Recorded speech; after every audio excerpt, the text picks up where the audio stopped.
R K Edu app.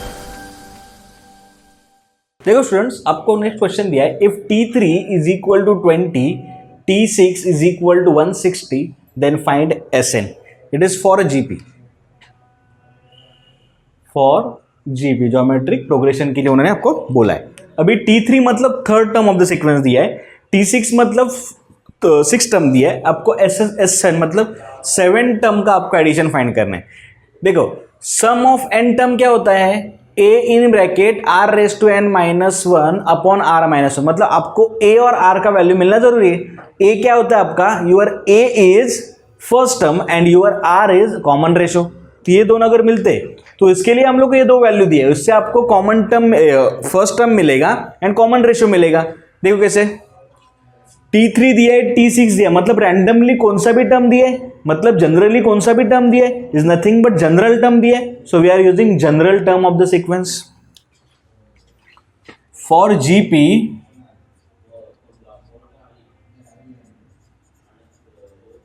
General term of a sequence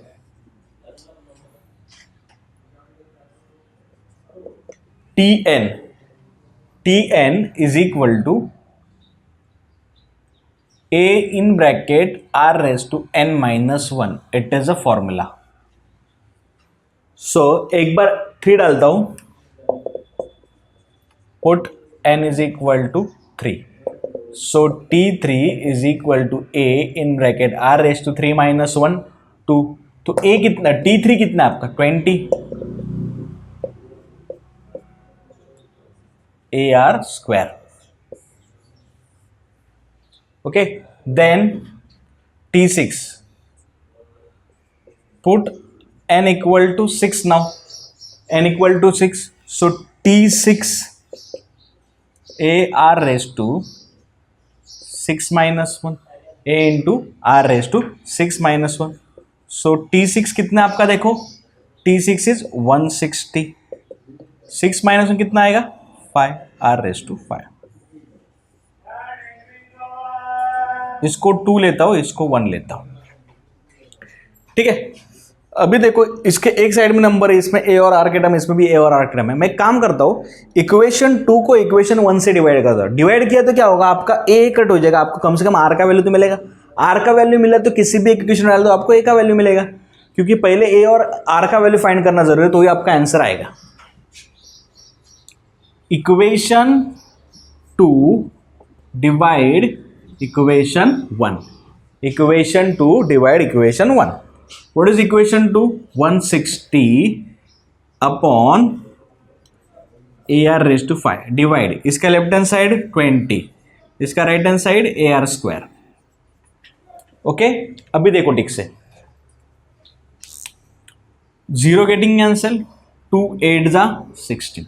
okay, A getting answer, यहाँ पे 2 है, यहाँ पे 5, तो 5 में से 2 कट हो जाएगा, बचेगा 3। सो क्या बचका आपका, ये साइड में बचा 8, ये साइड में बचा r का क्यूब। किसका क्यूब 8 होता है, 2 का, so therefore r equal to 2, r equal to how much 2, r equal to 2 इसमें डाल दो, आपको a मिल जाएगा। Put r equal to 2 in 1, put r equal to 2 in 1, so 20 is equal to a into r square, 2 square, 2 square कितना होता है 4, 2 square how much 4, 4 5 are 20, so a is equal to आएगा आपका 5, a is equal to कितना आया 5। अभी a आया r आया, आपको समेशन मिलेगा। so therefore sum of n terms of a GP, sum of n terms of a GP is Sn is equal to a in bracket r raised to n minus 1 upon r minus 1। Substitute the value, a आपका 5, r आपका 2 है, so Sn, a आपका कितना है 5, r आपका कितना है 2 raised to n minus 1 upon 2 minus 1, so Sn is equal to 5 in bracket 2 raised to n minus 2 minus 1 कितना रहेगा 1 ही रहेगा। लेकिन आपको क्या फाइंड करना है, आपको क्या फाइंड करने को बोला है, S7 मतलब 7 टर्म ना, So put n equal to 7. So S7 is equal to 5 into 2 raised to 7 minus 1. 5 into 2 raised to 7 minus 1. So S7 is equal to 5 into 2 raised to 7 होता है 128. 128 minus 1. So S7 5 into 128 minus 1 127. सो S7 कितना आएगा देखो 7 5 जा 35 remaining 5 7 5 2 जा 10 10 plus 3 13 5 1 जा 1 plus 6 35. It is your S7 और सम of 7 terms.